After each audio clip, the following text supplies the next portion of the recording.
Olá, meu nome é Jefferson Day e começa agora Mais Direitos, Mais Humanos. Aqui, quem tem voz é quem faz. Nas quebradas, na comunidade, nas ruas, na vida. A conversa é entre gente que não vacila, que luta contra as injustiças, desigualdades e preconceitos. Aqui o papo é de quem tem responsa. Responsa com o outro, com a liberdade e com a dignidade e justiça. Eu sou a Silvia Lourenço. E Mais Direitos, Mais Humanos não tem medo de trazer a público aqueles que batalham todos os dias. Cidadãos que não querem só uns likes nas redes sociais. Querem, sim, respeito. E aqui a plateia participa. Gente que acredita que fazer é fazer junto. É sempre um diálogo de jovens que vêm de todos os cantos do país e que trabalham com causas sociais. No Mais Direitos, Mais Humanos, uma questão é essencial.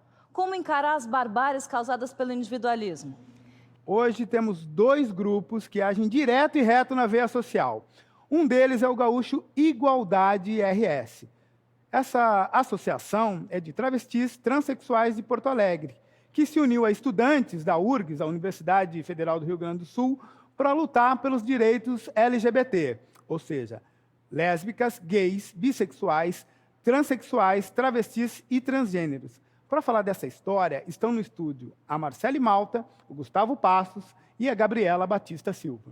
Já Anki Riedel, Marina Barreto Alvarenga e Nina Vieira são da Casa Ângela, uma referência em parto humanizado que fica na Zona Sul de São Paulo. Na Casa Ângela, a cidadania começa no pré-natal. Então, bora lá conhecer um pouco mais desse lugar? Pelo fim da violência! Pelo fim da violência! Nós podemos parir! Nós podemos parir! E não faltam evidências! E não faltam evidências! Somos todas adelices! Somos todas adelices! Dia 31 de março, às 11h30 da noite, uma juíza proferiu uma decisão que obrigou uma mulher na cidade de Torres, no Rio Grande do Sul, a fazer uma cesárea contra a sua vontade, né? Então, essa discussão leva a fazer a sociedade pensar até que ponto o Estado pode decidir pela pessoa se ela deve ou não se submeter a qualquer tipo de tratamento médico. Vocês querem parir em paz? Essa discussão, ela nos coloca uma urgência, que é trazer o debate sobre direitos humanos para a assistência ao parto, sobretudo para as mulheres, porque a gente tem no Brasil uma assistência misógina, né? Uma assistência que trata as mulheres como objetos, né? E não respeita os direitos delas, a autonomia, a escolha informada, né? E Casa Deli é um exemplo disso. Vocês querem ficar de cócoras? Sim! Andresa, qual a importância do parto humanizado?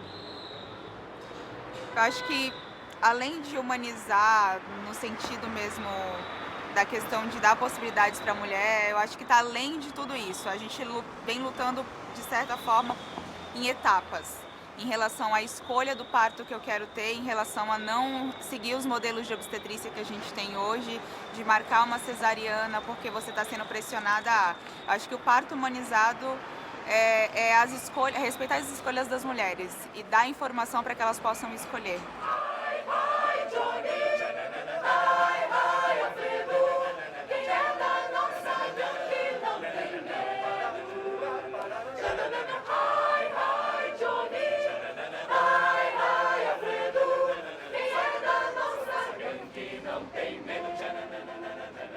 Essa busca se deu porque a gente começou a frequentar, ir até alguns médicos obstetras e todos já falavam cesárea, cesárea, a gente agenda um dia, eu não faço parto natural.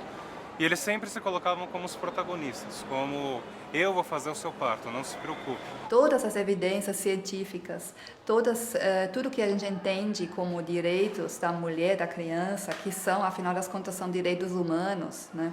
Tudo indica que o parto normal, conduzido de forma humanizada, da forma mais fisiológica possível, é o melhor. Aí nós chegamos até a ver um médico de convênio que fazia parto natural, mas ainda assim a gente não sentiu muita firmeza, muita confiança. Vocês querem gritar? Eu acho que existe aí um desrespeito muito grande, né, de tudo que a gente entende de desenvolvimento humano, né, e de direitos humanos. Que tudo isso é sacrificado, né, em nome, na verdade, de conveniências, poderes e dinheiro. O parto humanizado ele é um direito do cidadão porque ele respeita a autonomia do cidadão, ele respeita a autonomia da mulher, ele respeita a presença do pai junto ao parto ou do companheiro que essa mulher escolher e respeita isso, que ela tenha suas vontades respeitadas, né? Papai, eu não fumo, papai, eu não bebo, meu único defeito é não ter medo de fazer o que gosto. Papai, eu aposto. Na minha idade você pinta os 7. Na minha idade mamãe tem arte de uma tal Elisete.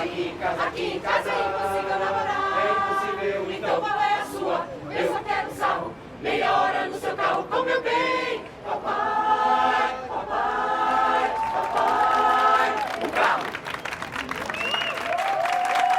Que bacana. Ok. Queria perguntar primeiro para Anki. Quando surgiu essa possibilidade, por que na Zona Sul de São Paulo desenvolver essa ação? Bom, a Casa Ângela dá continuidade a uma longa tradição, na verdade, comunitária, que iniciou no início dos anos, metade dos anos 80, na Associação Comunitária Monte Azul, que foi quando a parteira Ângela Guerca da Silva, que é uma obstetriz alemã, fundou a primeira casa de parto na cidade de São Paulo. E aonde fica Monte Azul? Explica para quem mora longe de São Paulo. Então, a Monte Azul é uma comunidade, uma favela, que fica no Jardim São Luís, na zona sul de São Paulo. Marina, você pode me explicar, será que todo parto normal é humanizado? Ou para ser humanizado um parto não necessariamente é um parto natural, normal? Eu acho que se considera o parto normal como parto vaginal, né?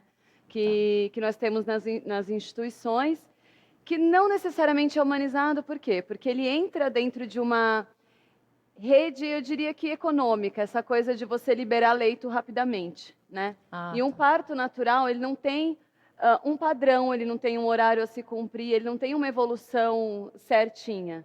Aí acaba que se usam de muitas intervenções para acelerar o processo, né? Não levando em consideração os desejos da mulher, aquilo que ela está sentindo, às vezes nem em consideração os riscos e benefícios das intervenções que eu posso usar. Mas assim, tem como fazer uma cesariana humanizada? Sim, eu acredito que uma cesariana humanizada existe, mas a primeira coisa para uma cesariana humanizada existir é ela ter uma indicação correta, uma indicação real. E eu acho que durante a cirurgia, coisas simples, como você permitir a presença do acompanhante de livre escolha, ou você permitir que essa mulher veja o seu bebê e que seja feito um contato precoce entre mãe e filho antes de uma série de intervenções de rotina, que muitas vezes não são necessárias no primeiro segundo minuto de vida. Claro. Às vezes essa criança pode ter um contato, ficar com a mãe dela, né, sendo avaliada essa vitalidade junto à mãe dela, para se tiver indicação, aí eu posso separar da mãe dela para fazer algum procedimento, né? Nina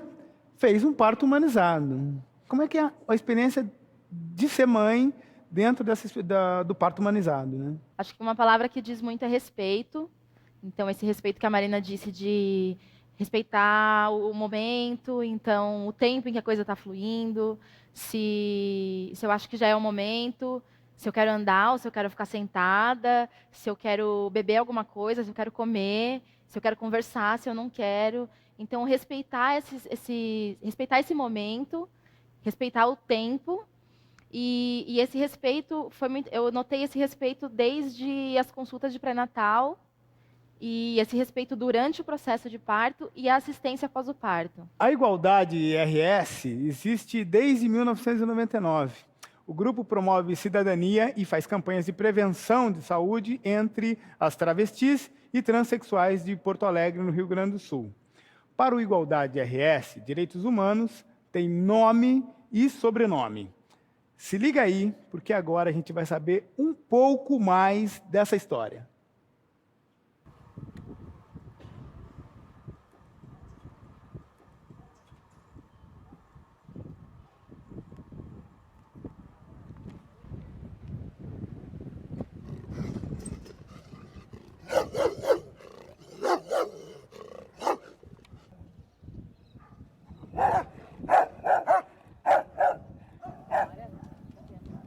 Eu tinha um olhar diferente do presídio.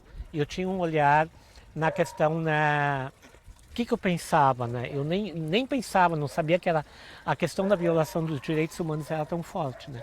Quando eu vi, eu chorei com elas, né? Eu me emocionei com elas.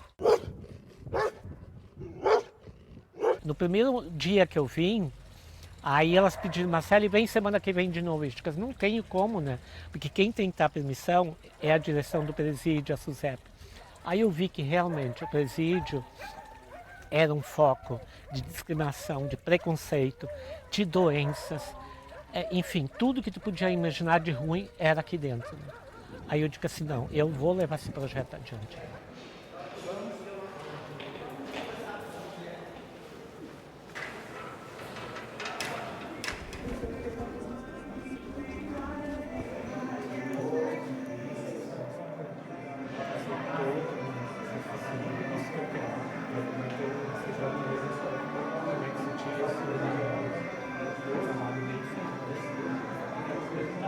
Eu nunca pensei que a área técnica do presídio, o diretor do presídio, o governo do estado do Rio Grande do Sul, a Secretaria de Justiça e Direitos Humanos ia nos apoiar. E a gente teve apoio de todo um conjunto do estado, né, na questão de fazer essa galeria especificamente para travestis. O nosso papel, o meu papel, né, e enquanto diretor do Presídio Central, foi simplesmente ser um facilitador, né, para que isso acontecesse.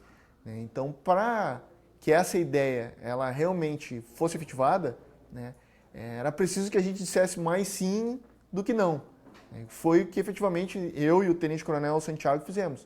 Dissemos mais sim do que não. Daí que diferença que você sente estando aqui num espaço que tem uma galeria destinada ao público LGBT e lá que não tinha isso? A diferença é que aqui a gente não tem discriminação, o jeito que a gente se veste e muitas coisas, como o preconceito.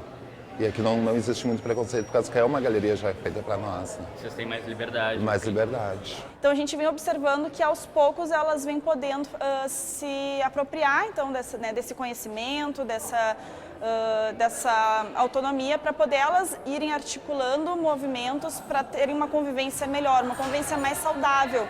Que é isso que a gente vem buscando, que além de conseguir esse espaço, que elas possam garantir a permanência desse espaço de uma maneira mais saudável possível. Depois que a ONG veio, tudo ficou muito melhor, são bem tratados, são respeitados. A melhor coisa é que tem uma galeria só para os travestis, entendeu? E em custo da galeria é maravilhosa, sabe? Desde que eu cheguei aqui eu sempre fui bem tratado, eu nunca fui maltratada nem nada, porque eu cheguei numa parte que já tinha ganhado a galeria já, que as travestis já tinham conseguido ganhar a galeria, né? E então, no meu dia de hoje, para mim, é bom, é bom. Claro que a gente não quer estar nesse lugar, né? Mas é um lugar bom, todo mundo se respeitando é a conta, né?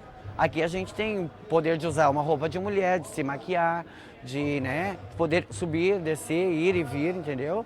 Então aqui é bom. Isso é uma situação incomum na maioria. Aqui é uma situação incomum, com certeza. Marcele, diz uma coisa aqui para mim.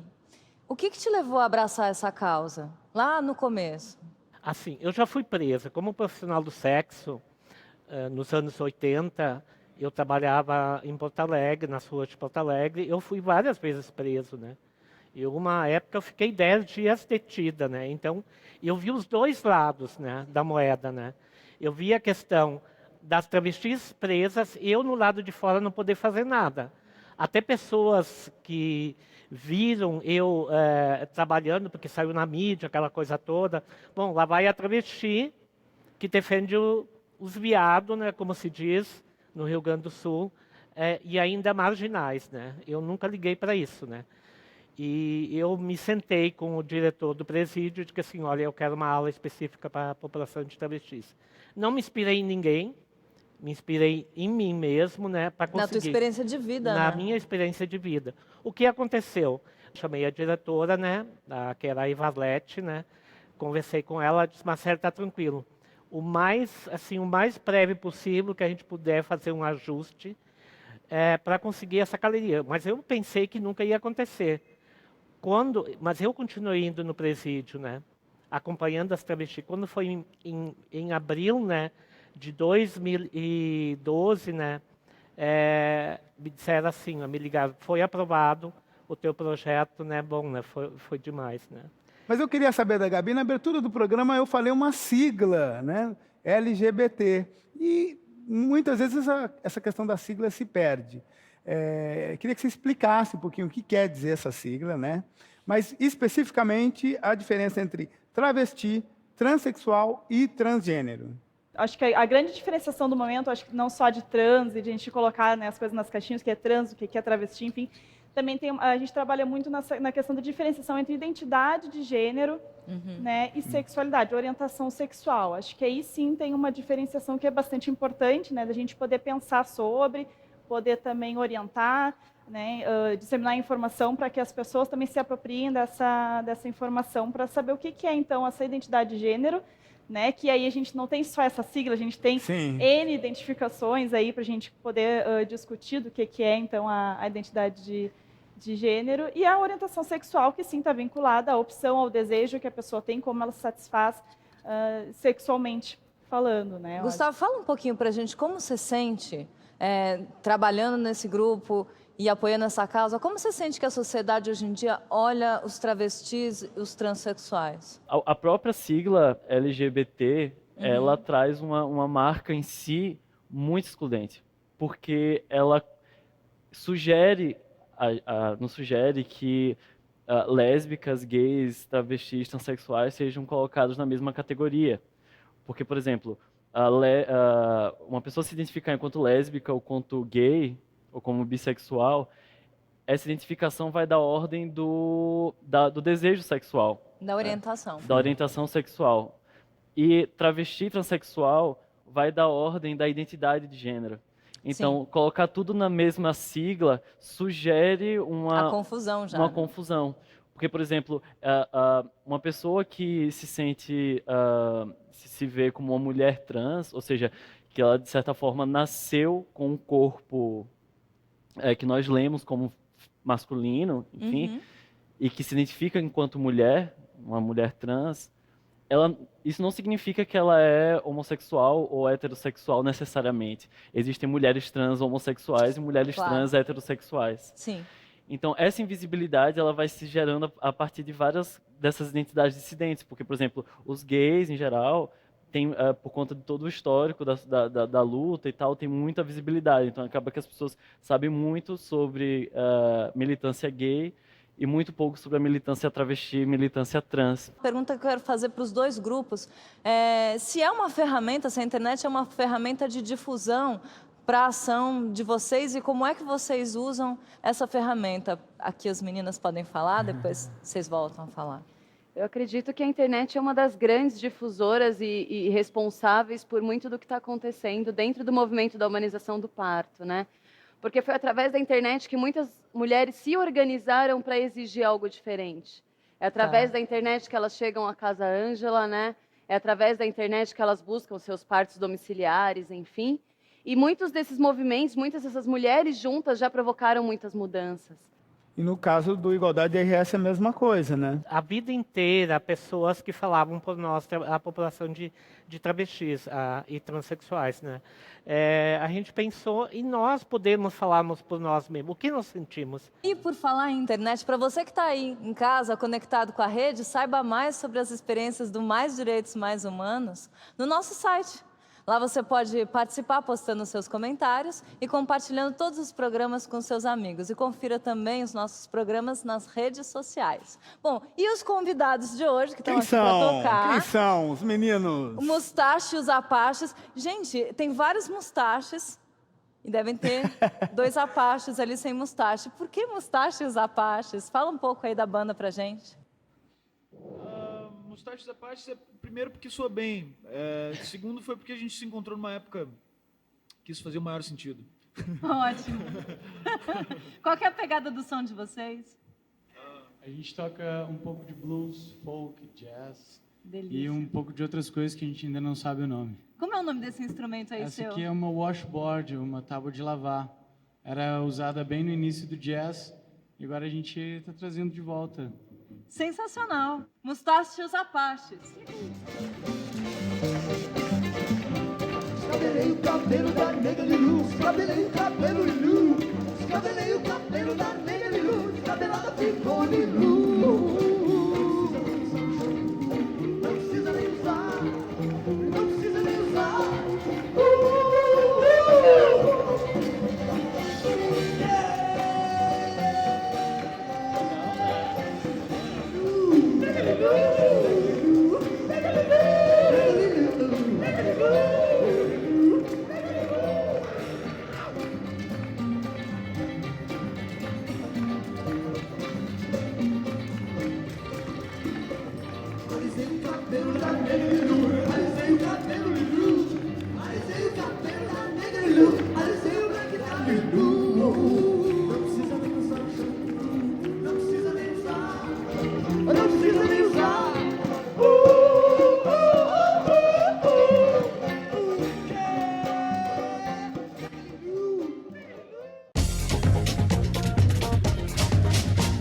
Capítulo 4, artigo 24.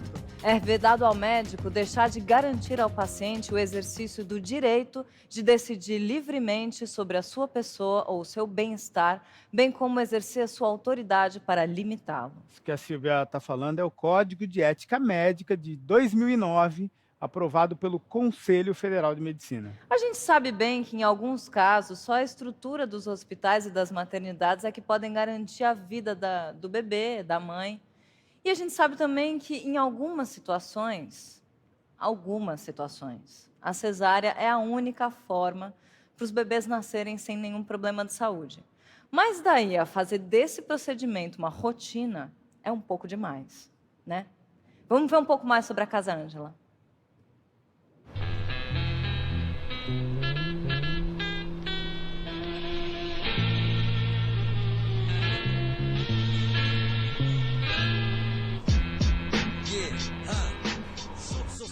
A Casa Ângela é um centro de parto humanizado. O Casa de Parto é uma iniciativa da Associação Comunitária Monte Azul.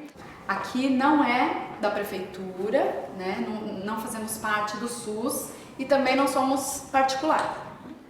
Consegue sentir onde ela está? Consigo. Tem um pezinho me chutando.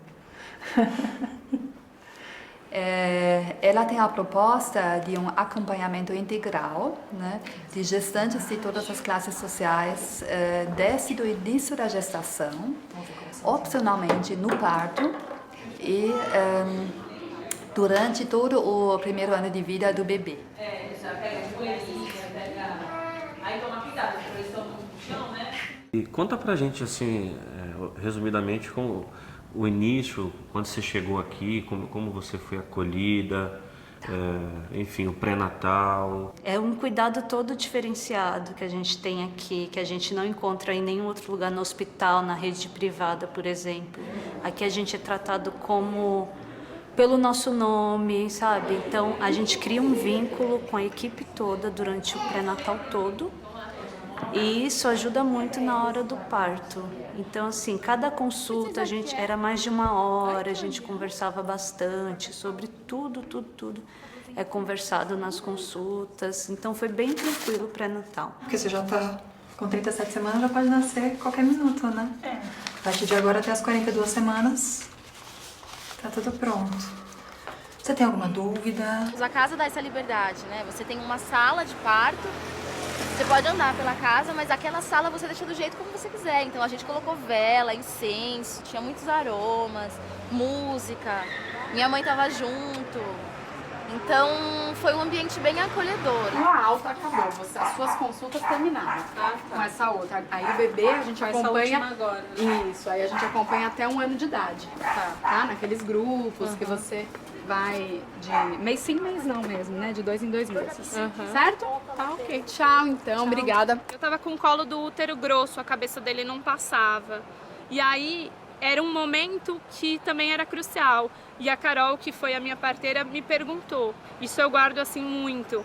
Ela me perguntou, você quer que eu empurre o colo do seu útero ou você prefere fazer força até ele nascer?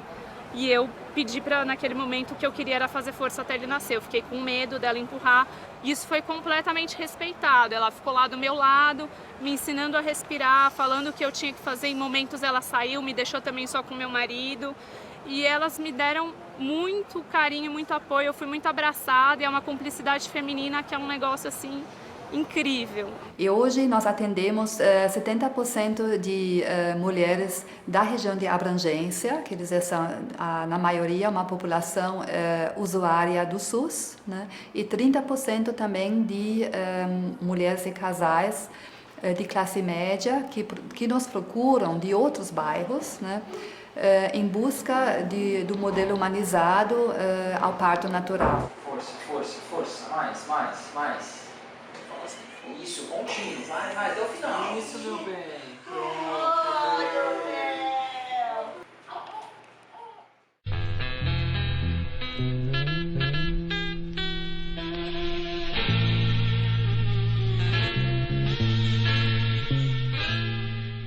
Na Casa Ângela é isso, é só assistência ao parto, né? Quem faz é a mulher.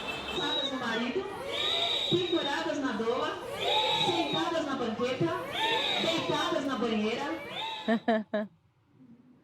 No caso da Adelir, que a gente viu na reportagem, a Justiça Gaúcha, que é justamente a terra da Marcele, que está aqui com a gente, a Justiça de lá entendeu que o fato dela já ter feito 2 cesarianas trazia riscos para o bebê se fosse executado um parto natural.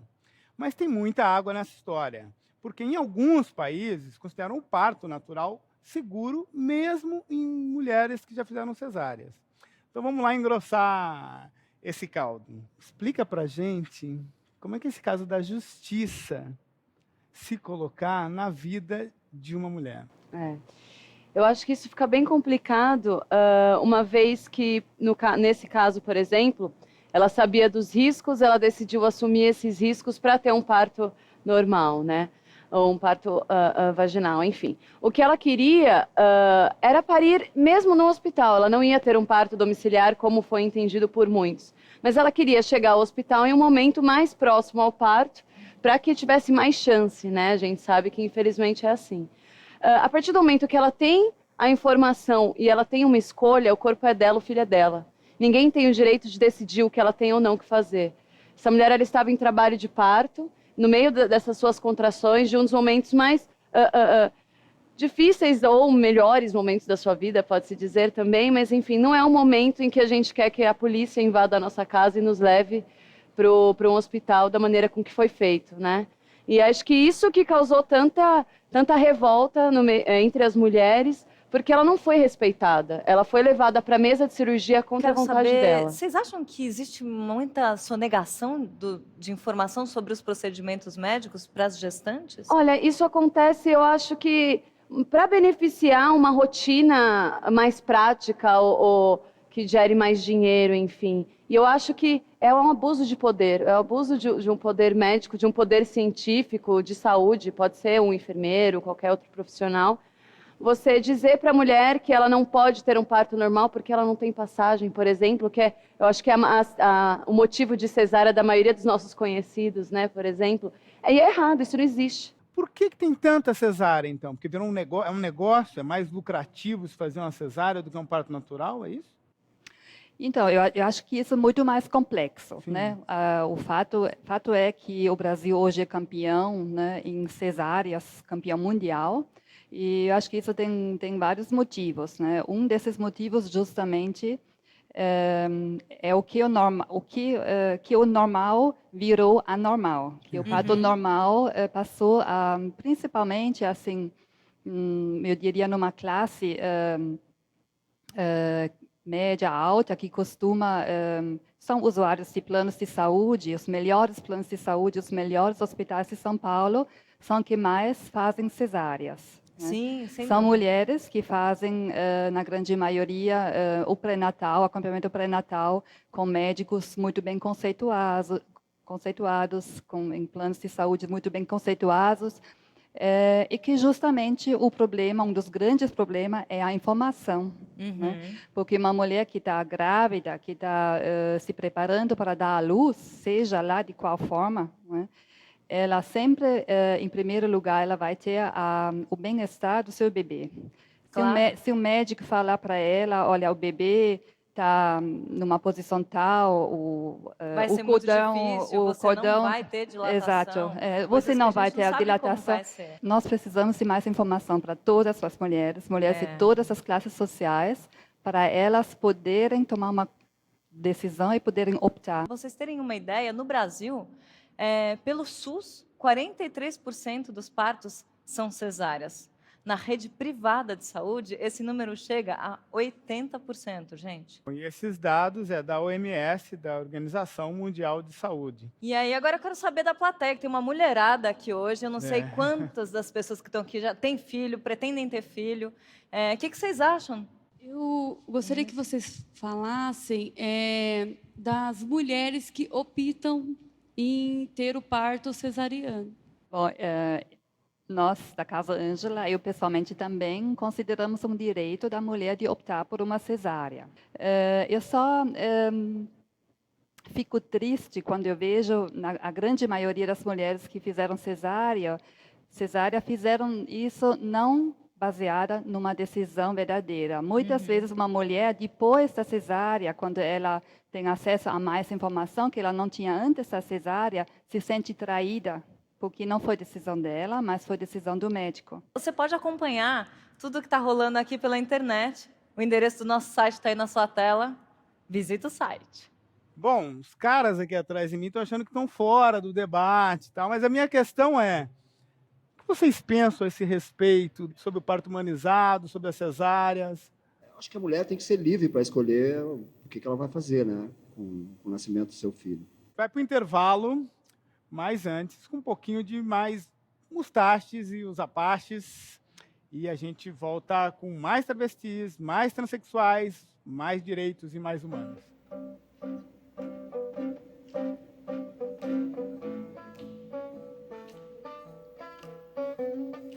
Hoje eu passei margarina no pão como petróleo. Petróleo.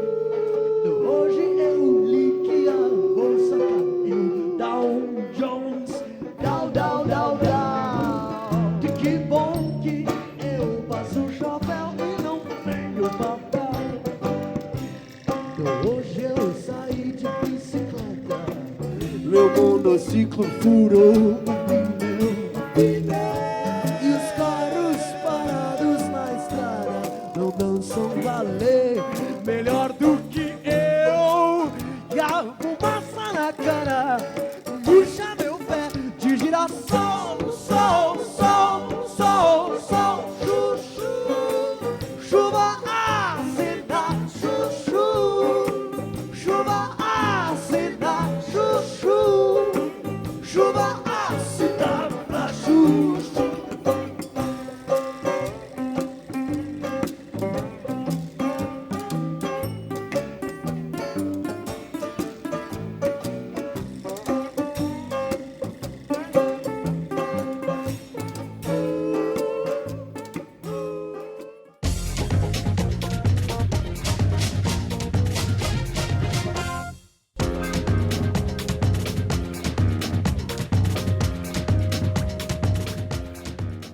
Algumas pessoas dizem que direitos humanos servem só para proteger bandido.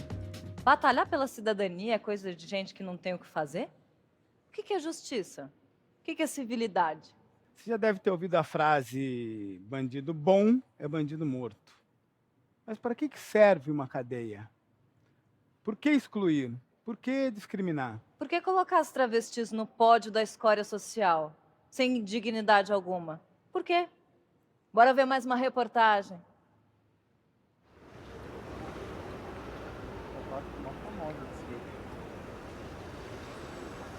Os travestis e os transexuais, eles são os mais excluídos, porque esses não estão no meio da sociedade. Bom, com gay, com lésbicas, sabe, eles conseguem transitar, conseguem ter direitos, enfim, conseguem avançar, mas eles não estão, em qualquer segmento que se vai, não se encontra. Entra num banco, não tem ninguém, nem trabalhando, no comércio, sabe? A gente vai num shopping, não encontra ninguém nesse tipo. Assim, onde é que eles estão? Eles não estão. Eles não são aceitos, então eles acabam se marginalizando. são excluídos de casa muito cedo, né? Porque é muito visível a sua identidade fora do padrão, fora do modelo, né? Quem pode viver sem precisar dizer que é trans, não tá tão sujeito à violência. Então não é uma decisão fácil também, né? Tu se expor enquanto trans. Eles também na escola são as maiores vítimas do bullying homofóbico, então eles têm um baixo índice de escolaridade, aí não tem como se inserir no mercado de trabalho, que não os aceita de se qualificarem. Então, assim, 95% de travestis e transexuais vivem no mundo da prostituição e isso os estigmatiza mais. Mas às vezes porque não tem outra opção de vida, de sobrevivência, a não ser essa. Existe, sim, uma escola dentro do presídio, né? E que ela é frequentada por uma parcela desses apenados que ficam aqui. Só que por uma questão de segurança, essas travestis e os maridos, né, e os gays também, eles são impedidos de frequentar essas aulas. Muitas já relataram que tentaram estudar, né, no supletivo aqui do presídio, mas não conseguiram pela questão da violência que elas sofrem durante as aulas. Cada vez mais é preciso que se empodere e dê visibilidade às necessidades específicas dessa população. É preciso políticas públicas afirmativas para essa população, como é o caso de a qualificação profissional especificamente para travestis e transexuais, para que elas possam se qualificar profissionalmente e sair das ruas, sair da prostituição. Enfim, ter outras possibilidades de ascensão econômica e social. A ideia, assim, surgiu daí, né?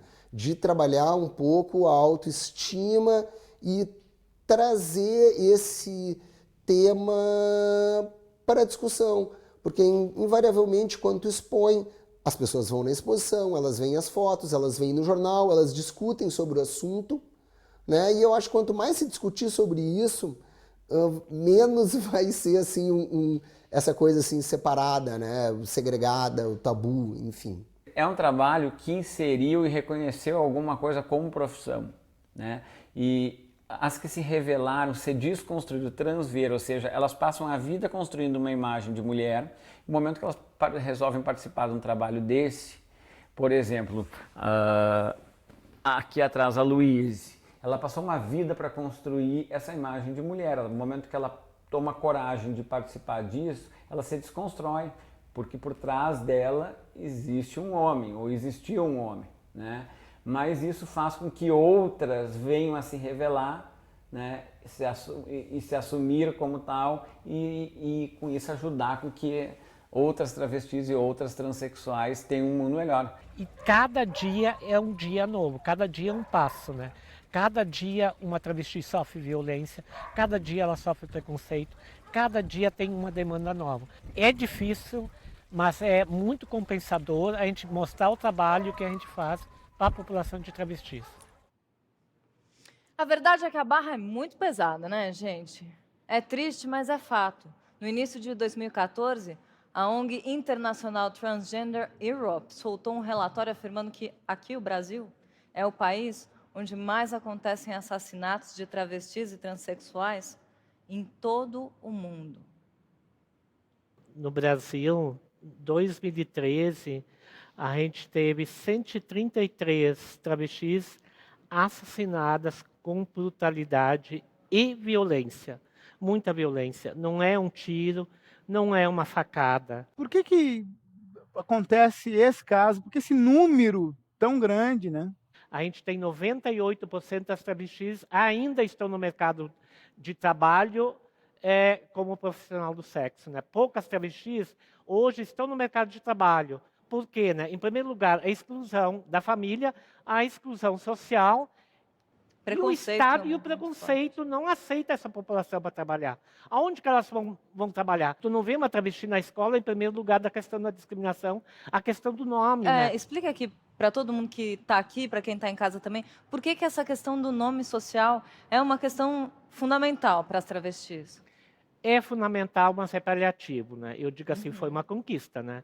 Mas hoje, eu fui a primeira do Brasil a trocar o nome há 4 anos atrás, como Marcele Malta, o juiz entendeu, né, na questão quando o Gustavo falou, me lembrei, e ele colocou assim, né, do sexo masculino para o gênero feminino. Ele não colocou o sexo, ele colocou o gênero feminino. Eu sempre digo assim, né, um juiz que entende isso, né, eu acho que é muito importante. Eu não conheço ele, mas gostaria eu pessoalmente ir lá e agradecer a ele, porque ele já deu uma sentença para mais de 50 travestis no Rio Grande do Sul, um nome civil. O nome civil para nós, neste momento, é o mais importante que a nível nacional a gente luta, né?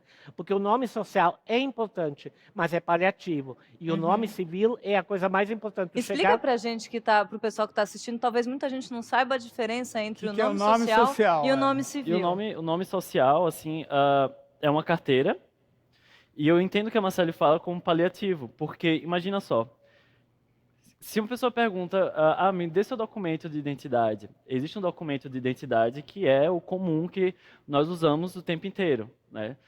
E a carteira de nome social, ela não é só carteira de identidade.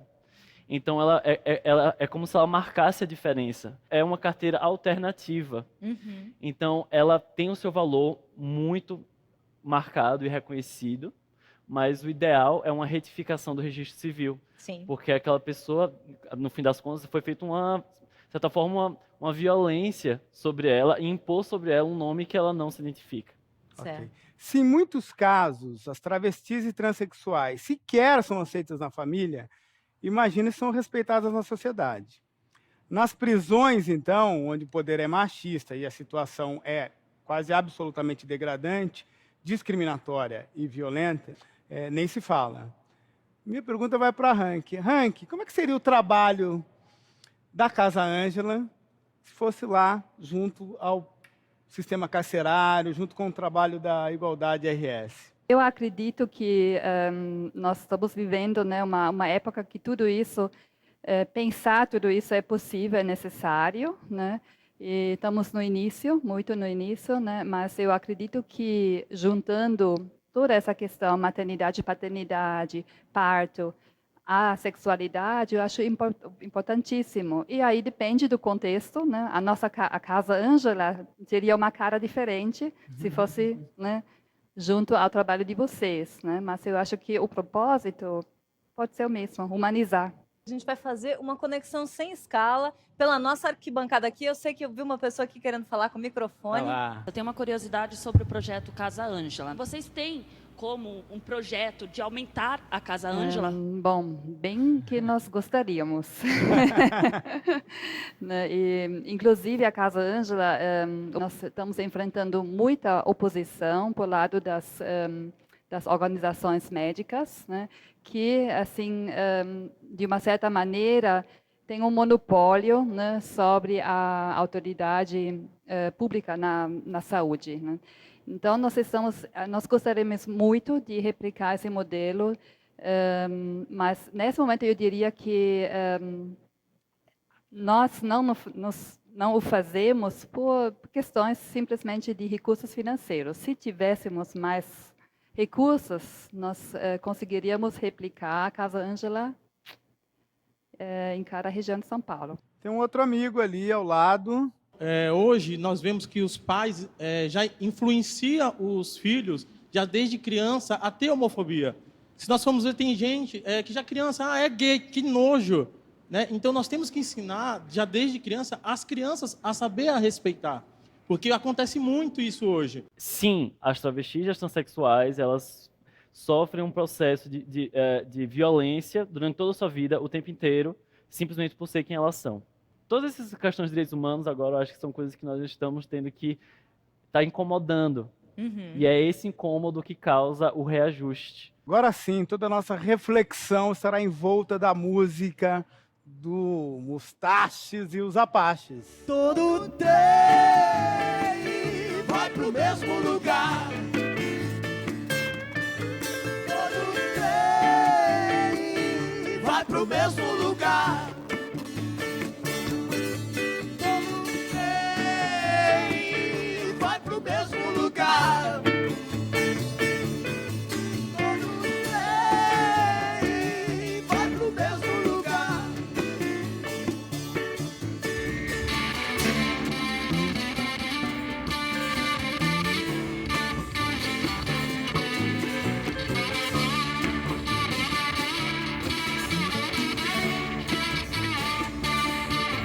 Toda poeira vem de perto, é o universo, e no inverso eu posso acreditar. De bem distante, o universo é poeira, meu gato magro agora é jaguar. Todo deserto já foi oceano, quem já foi peixe agora sai pra pescar.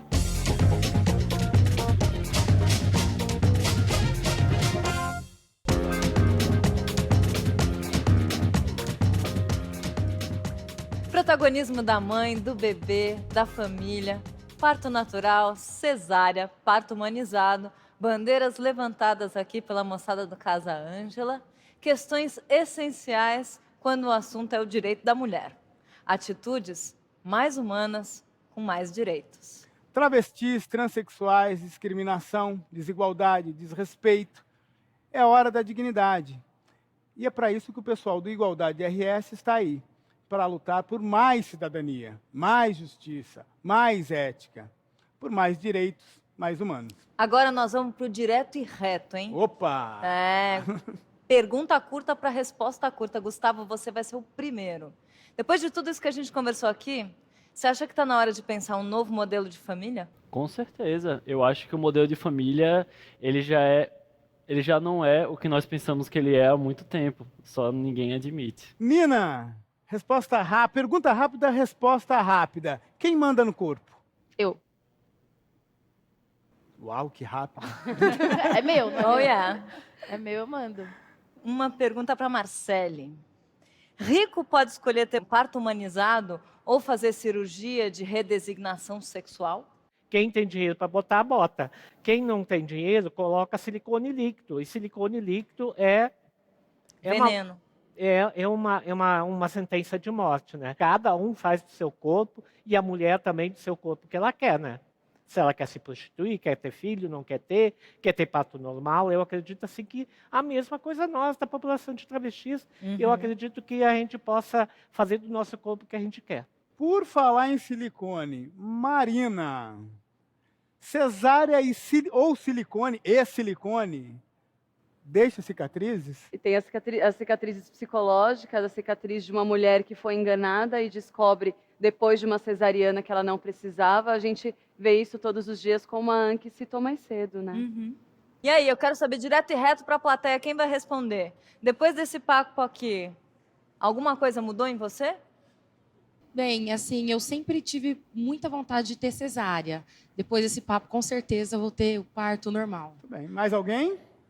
Lá, meu amigo ali. O que muda em mim, assim, é o pensamento que a gente pode se informar pela internet ou vendo, assim, de uma forma surpreendente, assim, porque a gente vai vendo que existem mais possibilidades do que é divulgado pra gente, do que é ensinado nos médicos, do que é ensinado socialmente. Isso é uma coisa muito positiva.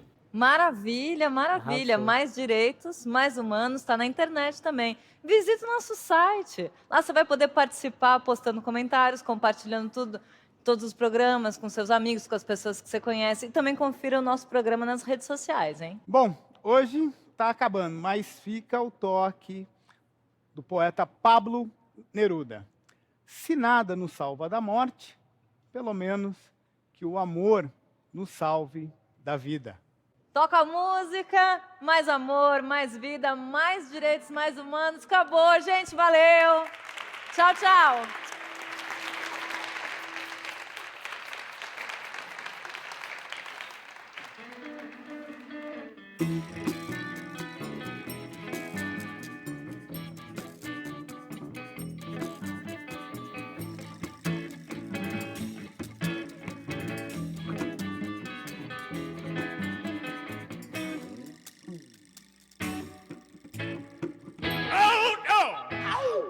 Muito obrigado ao programa Mais Direitos Mais Humanos, às mães do Casa Ângela e aos nossos conterrâneos aqui do Igualdade RS. Muito obrigado.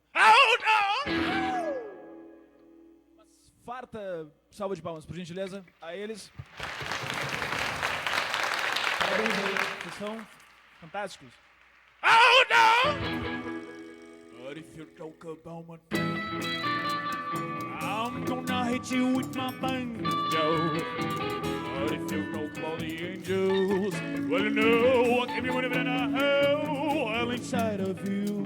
But if you talk about my pain, pain, pain, pain, I hit you.